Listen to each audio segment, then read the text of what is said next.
Hello everyone, स्वागत है आप सभी का अपना यूट्यूब चैनल प्रशंसा ऑनेस्ट एजुकेशन पे। और मैं श्वेता प्रकृति आप सभी का स्वागत करती हूँ।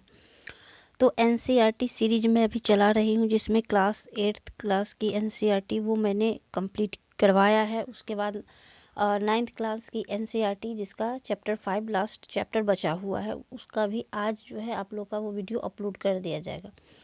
पॉलिटिकल साइंस साथ साथ हम लोग क्लास 6 की बिहार बोर्ड से संबंधित जो ज्योग्राफी का किताब है उसे हम लोग साथ साथ में करेंगे। यानी कि एनसीईआरटी आपका पॉलिटिकल साइंस चलेगा 6 to 12, और साथ में हम लोग बिहार बोर्ड की किताब जो है भूगोल की, वह कक्षा 6 से हम लोग स्टार्ट करेंगे और उसको चैप्टर वाइज पढ़ेंगे। जो जितने भी बिहार में एग्ज़ाम होते हैं, चाहे वो बीपीएससी शिक्षक भर्ती का ही एग्ज़ाम हो या बीपीएससी जो परीक्षा लेती है 71वीं जो बीपीएससी की परीक्षा आने वाली है, यानी कि बिहार में जितने भी महत्वपूर्ण परीक्षा होती है उसमें ये बिहार गवर्नमेंट की जो किताब है उससे प्रश्न पूछे जाते हैं। तो आज हम लोग जो है ज्योग्राफी शुरू करेंगे।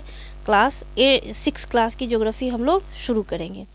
तो आप यहाँ पे देख रहे हैं, ये पिक्चर यहाँ पे आप देख रहे होंगे। एक मिनट, ये पिक्चर आप लोग यहाँ पे ये देख रहे हैं। ये पुस्तक जो है निःशुल्क स्कूल में वितरित किया जाता है, मुफ्त में। ये किताबें मुफ्त में मिलती है ना। तो उसी किताब को जो है मैं पीडीएफ के रूप में डाउनलोड करके आप लोग को पढ़ा रही हूँ। तो आज हम लोग सबसे पहले इंडेक्स देखेंगे कि यहाँ पे कुल चैप्टर जो है वो कितने हैं। तो कुल चैप्टर की संख्या 10 है, 1 से लेकर के 10 तक। प्रतिदिन आपका एक चैप्टर का वीडियो वो आएगा रात के 9 बजे। 9 बजे ये जो है आपका अपलोड कर दिया जाएगा प्रत्येक दिन। और शाम के 5 बजे जो है वो आपका पॉलिटिकल साइंस का जो है वो वीडियो अपलोड एवरीडे होगा शाम के 5 बजे। और ये 9 बजे आपका ज्योग्राफी का वीडियो अपलोड किया जाएगा चैप्टर वाइज। तो यहाँ तो हम लोग क्लास 9th का एनसीईआरटी कर रहे हैं, जिसमें सिर्फ चैप्टर 5 बचा हुआ है। उसके बाद हम लोग क्लास 10th की एनसीईआरटी स्टार्ट करेंगे पॉलिटिकल साइंस में। और यहाँ ज्योग्राफी हम लोग पढ़ेंगे।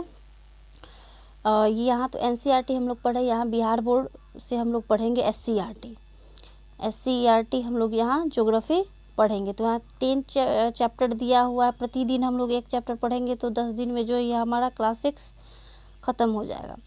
तो आइए अब हम लोग शुरू करते हैं। सबसे पहला चैप्टर है हमारा सौरमंडल।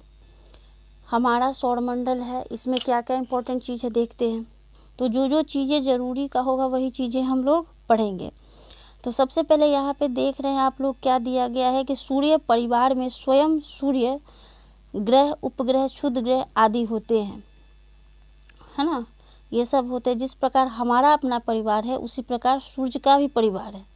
और सूर्य के परिवार में स्वयं सूर्य रहता है, ग्रह है, उपग्रह है, क्षुद्र ग्रह है, ये सब होते हैं, है ना। इसके बाद है यहाँ हम लोग देखते हैं क्या कह रहा है कि सूर्य सौर परिवार का मुखिया होता है। ठीक है, सूर्य क्या होता है तो सौर परिवार का मुखिया होता है। अब यहाँ हम लोग देखेंगे कि सूर्य क्या होता है सौर परिवार का मुखिया, जो कि यहाँ पे हेडिंग है। यह परिवार का सबसे बड़ा एवं प्रमुख सदस्य होता है। कौन? तो सूर्य सबसे बड़ा होता है और प्रमुख सदस्य होता है। सौर परिवार के सभी सदस्य प्रायः इसके प्रकाश से ही प्रकाशित होते हैं। यानी कि और उसमें जितने भी इसके सदस्य हैं जैसे ग्रह, उपग्रह, ये किसके प्रकाश से प्रकाशित होते हैं? तो ये सूर्य के प्रकाश से ही प्रकाशित होते हैं। इसको ध्यान में रखेंगे। अब हम लोग आते हैं नेक्स्ट पेज पे आने से पहले थोड़ा हम लोग देख लेते हैं इसमें एक चीज़ कि यहाँ क्या दिया हुआ है कि दूरबीन से देखने पे सूर्य की तरह से उठती हुई आग की लपटें दिखाई देती है ना। दूरबीन से अगर देखा जाए तो सूर्य की सतह से एक उठती हुई आग की लपटें दिखाई देती है। इसे क्या कहा जाता है? तो इसे कहा जाता है सौर प्रज्वाल। ध्यान रखेंगे, इसको क्या कहा जाता है? तो सौर प्रज्वाल हमारी पृथ्वी से कई गुना बड़ा है। हमारी पृथ्वी से कौन कई गुना बड़ा है? तो सूर्य। हमारी पृथ्वी से जो है सूर्य कई गुना बड़ा है। अगर हम सूर्य को क्रिकेट की गेंद माने तो पृथ्वी क्या है, राई के दाने के बराबर है। अगर ये इतना बड़ा हम गेंद मान रहे हैं कि सूर्य को अगर हम ये गेंद माने तो पृथ्वी कितनी छोटी है, ये डॉट जो देख रहे हैं इतनी छोटी वो हमारी पृथ्वी है। अब है ग्रहों से परिचय। ग्रहों से परिचय देखते हैं तो यहाँ क्या दिया हुआ है, इम्पोर्टेंट जो भी चीज़ें हैं बस उसको ही हम लोग पढ़ेंगे। तो यहाँ ये 8 गोले सौर परिवार के सदस्य हैं, इन्हें क्या कहते हैं, तो ग्रह कहते हैं। ठीक है, इनमें स्वयं प्रकाश नहीं होता है। ग्रह में जो होता है वो उसका प्रकाश नहीं होता है, ये याद रखेंगे। ये सूर्य के प्रकाश से प्रकाशित होते हैं। ग्रह जो होते हैं वो किसके प्रकाश से प्रकाशित होते हैं, तो सूर्य के प्रकाश से प्रकाशित होते हैं। अब देखिए ग्रह का नाम हम लोग देख लेते हैं थोड़ा। सबसे पहले बुध, शुक्र, फिर पृथ्वी, मंगल, बृहस्पति, शनि, अरुण और वरुण। कितने ग्रह हो गए यहाँ पे आपके, यहाँ से यहाँ तक देख लीजिए, टोटल 8 ग्रह। कितने, 8 प्लेनेट हैं। अब यहाँ पे दिया गया है कि सूर्य के सबसे निकट कौन सा ग्रह है, तो बुध। यहाँ पे इस फिगर को आप लोग देखिए, सौरमंडल का फिगर है, तो सूर्य के सबसे निकट वाला ग्रह कौन है, तो ये बुध है। इसको ध्यान से देखेंगे। उसके बाद कौन आ रहा है, तो ये शुक्र आ रहा है। 3rd नंबर पे हमारा कौन है, तो पृथ्वी है। इसके बाद यहाँ क्या दिया गया है कि तीर का निशान, ये सब हमको नहीं पढ़ना है। अब लाल रंग होने के कारण इसे लाल ग्रह भी कहते हैं। लाल, देखिए मंगल ग्रह को क्या कहा जाता है, तो लाल ग्रह कहा जाता है। क्यों कहा जाता है, तो लाल रंग होने के कारण इसे, मंगल ग्रह को लाल रंग होने के कारण इसे क्या कहा जाता है, तो लाल ग्रह भी कहा जाता है। किसे, तो मंगल को। अब हम लोग आते हैं नेक्स्ट पेज पे। इस पेज में क्या है दिया गया, पेज नंबर 4 पे आ गए हम लोग। तो इसमें है कि सभी ग्रह एक निश्चित दूरी बनाकर सूर्य के चारों ओर घूम रहे थे। ये आप लोग देख लिए इसको अच्छे से। इसके बाद यहाँ क्या दिया हुआ है कि सभी ग्रह जो हैं, सभी ग्रह एक निश्चित दूरी बनाकर सूर्य की ओर घूम रहे थे, है ना, गोल गोल ऐसे देखे होंगे आपने। इसके बाद क्या है, 2 ग्रह ऐसे भी हैं जो अन्य ग्रहों के घूमने की दिशा में न घूमकर उल्टी दिशा में घूम रहे हैं, 2 ग्रह। तो अब इसके बाद क्या करा है कि सभी ग्रह सूर्य का चक्कर लगाते हैं। ये ध्यान देने की बात है कि जितने भी ग्रह हैं वो किसका चक्कर लगाते हैं, यहाँ देख लीजिए जितने भी ग्रह हैं वो सब किसका चक्कर लगा रहे हैं, ऐसे ऐसे ऐसे ऐसे करके, तो वो सब सूर्य का चक्कर लगा रहे हैं। पृथ्वी भी देखिए तो किसका चक्कर लगा रही है, तो सूर्य का चक्कर लगा रही है। ये चीज़ें हैं कि सभी ग्रह किसका चक्कर लगाती है, तो सूर्य का। अब है शनि के चारों ओर छल्ले को दिखाकर उन्होंने बताया कि यह एकमात्र ग्रह है जिसके चारों ओर छल्ले हैं। कौन, तो शनि। इसको फिर से हम लोग देखते हैं। यहाँ पे देखिए शनि ग्रह कहाँ है, तो ये देखिए इस शनि को देखिए, तो यही एकमात्र ऐसा ग्रह है जिसमें क्या है लिखा हुआ, जिसके चारों ओर छल्ले हैं। शनि ही एकमात्र ऐसा ग्रह है जिसके चारों ओर क्या है, छल्ले दिए गए हैं। अब आगे हम लोग आते हैं कि प्लूटो, जिसकी गणना पहले ग्रह के रूप में होती थी, अब उसे बौना ग्रह की संख्या दी जाती है। कौन सा ग्रह कहा जाता है प्लूटो को, तो बौना ग्रह कहा जाता है। पहले इसकी गणना थी कि प्लूटो क्या है, ग्रह है, लेकिन अब नहीं। अब है आसमान में टिमटिमाते तारे, है ना। तो यहाँ हम लोग देखते हैं कि सूर्य और ग्रहों की जगह तारे टिमटिमा रहे हैं आसमान में। तो तारों का अपना प्रकाश होता है। अभी तक हम लोगों ने पढ़ा है कि सूर्य के प्रकाश से उसके जितने भी ग्रह है वो प्रकाशित होते हैं, उसका अपना प्रकाश नहीं होता है। लेकिन तारों का क्या होता है कि उसका अपना प्रकाश होता है। चूँकि ये हमसे काफ़ी दूरी पर है इसलिए हमें टिमटिमाते हुए ये नज़र आते हैं। कुछ तारे तो सूर्य से भी बड़े होते हैं। सूर्य भी तो एक तारा है। सूर्य क्या है, तो सूर्य एक तारा है। इसको याद रखेंगे। ये ऑब्जेक्टिव टाइप प्रश्न में सीधा आ जाएगा कि सूर्य क्या है, ऑप्शन दे देगा तो सूर्य एक तारा है। ये चीज़ें हो गई। इसका प्रकाश हम तक लगभग 8 मिनट में पहुंचता है। कितने समय लगता है सूर्य का प्रकाश धरती पे पहुंचने में? तो 8 मिनट का समय लगता है। कितने मिनट का समय? तो उसको याद रखेंगे, देखिए अंडरलाइन ऑलरेडी पहले से किया हुआ है, 8 मिनट का समय लगता है। सूर्य के बाद सबसे नज़दीक के तारे का प्रकाश पृथ्वी तक पहुंचने में लगभग 4 वर्ष लग जाते हैं। कितने वर्ष? 4 वर्ष। ठीक है, अब यहाँ पे क्या है, प्रकाश की गति ज्ञात कर पृथ्वी व सूर्य के बीच की दूरी का अनुमान लगाइए। पृथ्वी, सूर्य और पृथ्वी के सबसे नज़दीक के आकाशीय पिंडों का नाम पता कीजिए। ये दोनों वर्क दिया गया है। अब हम लोग आगे बढ़ते। पृथ्वी हमारा घर। अब इसमें एक चीज़ हम लोग देखते हैं कि पृथ्वी वह एकमात्र ग्रह है जहाँ जीवन मिलता है। ग्रह तो अभी हम लोगों ने देखा है कि कुल 8 ग्रह है, लेकिन जीवन कहाँ मिलता है? तो सिर्फ और सिर्फ पृथ्वी पे, वही एकमात्र ग्रह है।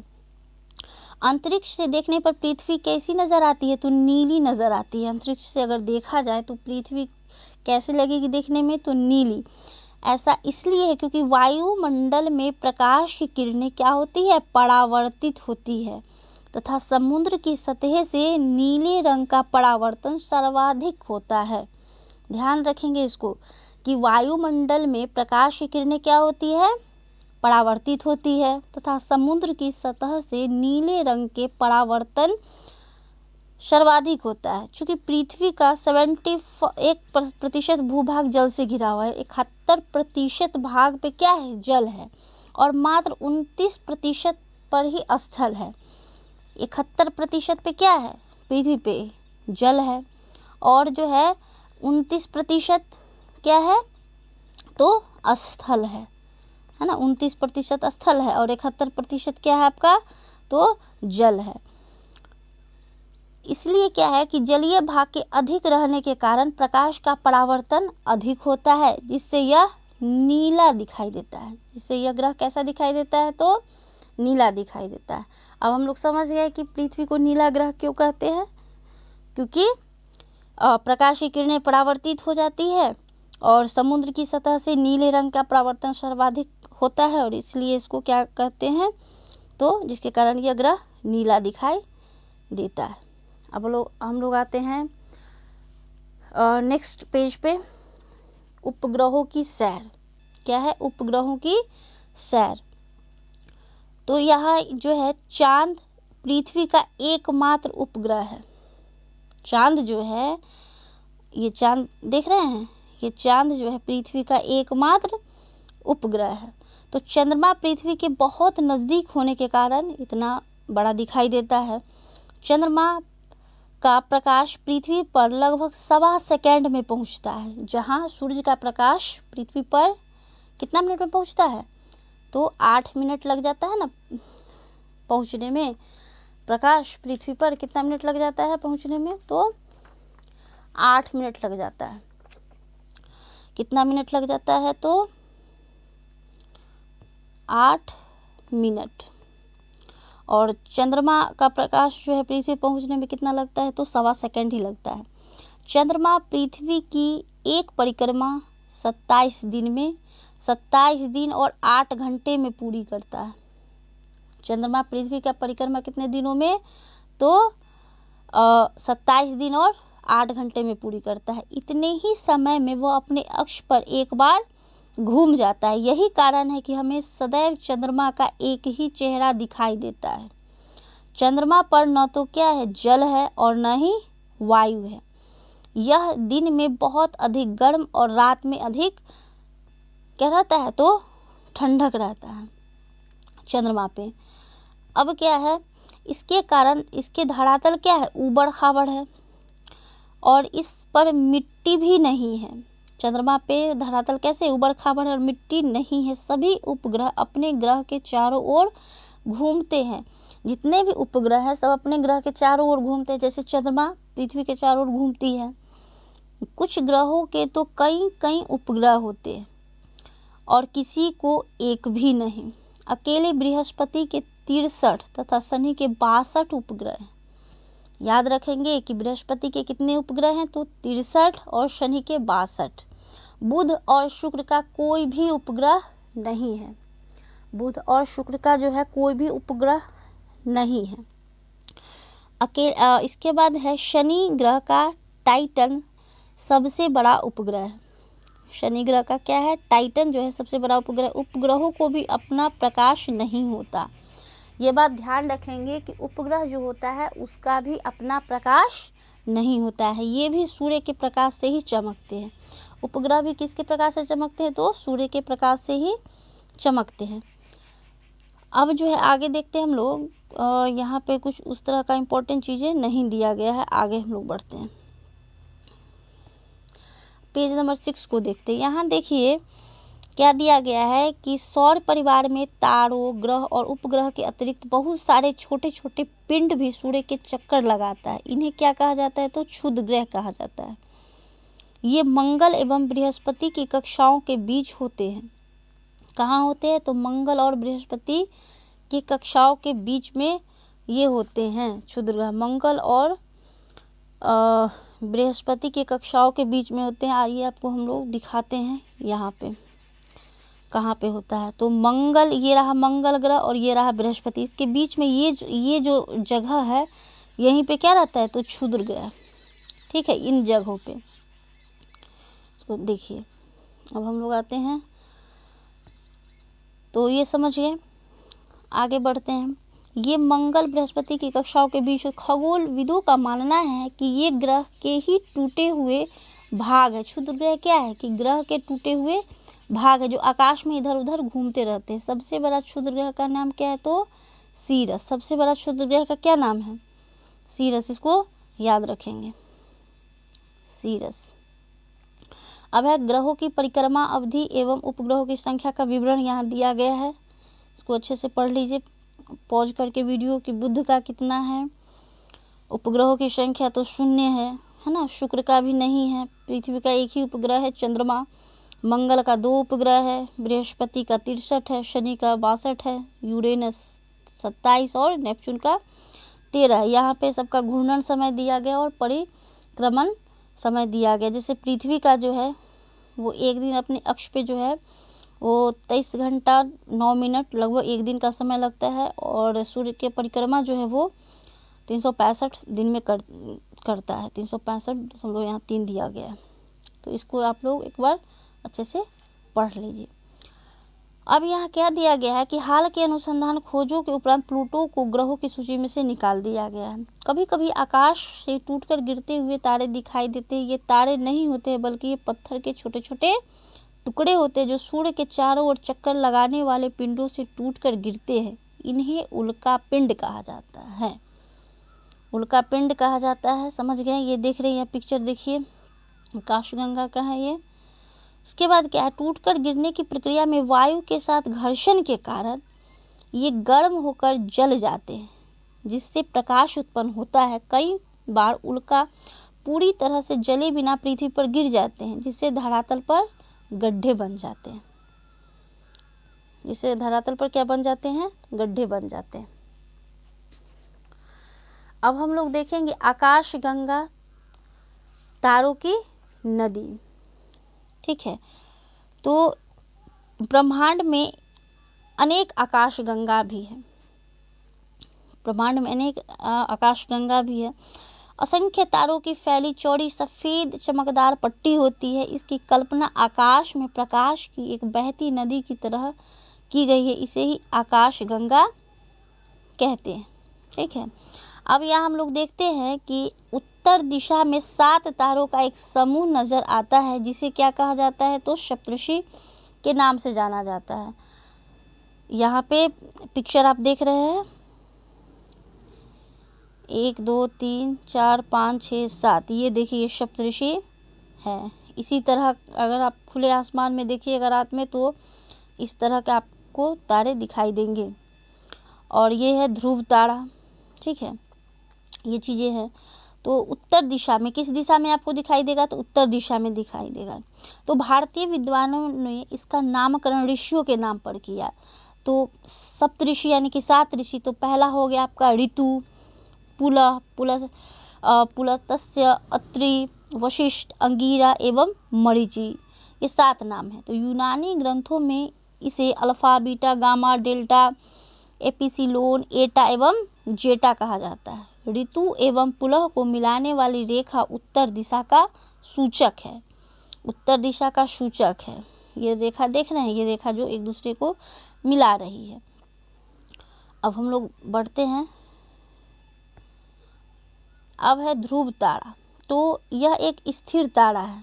कैसी तारा है? स्थिर है। यह उत्तरी गोलार्ध में पृथ्वी के उत्तरी अक्ष पर अवस्थित है। इसको ध्यान में रखेंगे कि यह कैसी है स्थिति। तो ये स्थिर है। इस दिशा में तो उत्तरी गोलार्ध में पृथ्वी के उत्तरी अक्ष पर अवस्थित है। विषुवत रेखा पर किसी भी स्थान से देखने पर ध्रुव तारा क्षितिज पर दिखाई पड़ता है। कहाँ दिखाई पड़ता है? तो क्षितिज पर। और जो हम ध्रुव की ओर बढ़ते हैं तो क्षितिज से उसकी ऊंचाई बढ़ने लगती है। क्या बढ़ने लगती है? तो उसकी ऊंचाई जो है वो बढ़ने लगती है। इसके बाद क्या है कि क्षितिज से ध्रुव तारे की ऊंचाई जितनी डिग्री होगी उस स्थान का अक्षांश जो है वो भी उतना ही डिग्री होगा। यह हमेशा उत्तरी दिशा में दिखाई देता है। इसलिए प्राचीन काल से ही नाविकों को समुद्र में उत्तर दिशा का ज्ञान करवाता रहा है। तारों के कई विशेष समूह हैं। जब पृथ्वी सूर्य की परिक्रमा करती है तो सूर्य विभिन्न तारों के समूहों के बीच नजर आता है। ऐसे समूहों की संख्या कितनी है? तो 12। इन्हें हम राशि भी कहते हैं। क्या कहते हैं? राशि कहते हैं। अब देखिए कितने हैं राशियों की संख्या अगर पूछा जाएगा तो कितने हैं? तो कुल 12 राशि हैं। देखिए नाम देखिए, मेष हो गया, वृष, मिथुन, कर्क, सिंह, कन्या, तुला, वृश्चिक, धनु, मकर, कुंभ तथा मीन। ये कुल 12 राशि हैं। जैसे आपका जो भी नाम होगा नाम के अनुसार जो है वो राशिफल होता है, वो आप लोग को पता ही होगा। चलिए आगे बढ़ते हैं। पृथ्वी के चारों ओर विभिन्न तारों का समुदाय है जिसकी संख्या कितनी है? तो 27 है। चांद को पृथ्वी की परिक्रमा करने के दौरान किसी न किसी तारों के इन समूहों के सामने से गुजरना पड़ता है। इन तारों के समूह को ही नक्षत्र कहा जाता है। क्या कहा जाता है? तो नक्षत्र। ये नक्षत्र इस प्रकार है। देखिए नक्षत्र किस प्रकार है। यहाँ नक्षत्र का नाम मैं पढ़ देती हूँ। अश्विनी, भरणी, कृतिका, रोहिणी, मृगशिरा, आद्रा, पुनर्वसु, पुष्य, यहाँ पे थोड़ा सा इरेज कर देती हूँ, पुष्य, अश्लेषा, माघा, पूर्वा फाल्गुनी, उत्तरा फाल्गुनी, हस्त जिसको हथिया कहा जाता है। इसके बाद चित्रा, स्वाति, विशाखा, अनुराधा, ज्येष्ठ, मूल, पूर्वाषाढ़, उत्तराषाढ़, श्रवण, घनिष्ठा, सत्यभिषा, पूर्वा भाद्रपद, उत्तरा भाद्रपद एवं रेवती। पृथ्वी इनमें से प्रत्येक नक्षत्र को 14 दिनों में पार करती है। प्रत्येक नक्षत्र को कितने दिनों में पार करती है? 14 दिनों में। इसलिए नक्षत्रों की अवधि 14 दिनों तक की होती है। नक्षत्र की अवधि कितने दिनों तक होती है? 14 दिनों को। इसको याद रखेंगे। ज्योतिष के विद्वान मानते हैं कि नक्षत्र और मौसम में गहरा संबंध है। एक नक्षत्र में मौसम की दशा देकर दूसरे नक्षत्र के मौसम का पूर्वानुमान भारतीय ज्योतिष की परंपरा रही है। तो ये जो है चैप्टर आज आपका यहीं पे कंप्लीट हुआ है। इस चैप्टर को आपने अच्छे से पढ़ा है, इसको 1-2 बार और देखिए। और ये ऑब्जेक्टिव क्वेश्चन है, इसको खुद से बनाइए और कमेंट कीजिए इस ऑब्जेक्टिव को बना करके। इसमें जो है आपको मैच द फॉलोइंग दिया गया है, इसको मैच करिए। और जो भी प्रश्न जो है यहाँ पे दिए गए उसको सॉल्व कीजिए। ऑब्जेक्टिव प्रश्न है, बहुत इजी है। राशियों की कुल संख्या कितनी है, सूर्य की आकृति कैसी है, इसको खुद से बनाइए। इसके बाद यहाँ जो है आपका फिल इन द ब्लैंक्स है, फिर छोटे छोटे क्वेश्चन है, इसको बना करके सॉल्व कीजिए और कमेंट कीजिए कि कैसा लगा वीडियो आप लोग को। वीडियो अच्छा लगे तो लाइक, शेयर, सब्सक्राइब करिए और बताइए कि इसी तरह अगर कंटिन्यू आपको ज्योग्राफी का वीडियो चाहिए तो मैं प्रतिदिन ये वीडियो जो है पॉलिटिकल साइंस के साथ साथ ये भी वीडियो अपलोड करती रहूँगी जो आपके अपकमिंग एग्ज़ाम के दृष्टिकोण से बहुत ही महत्वपूर्ण है। तो आज के लिए इतना ही। धन्यवाद।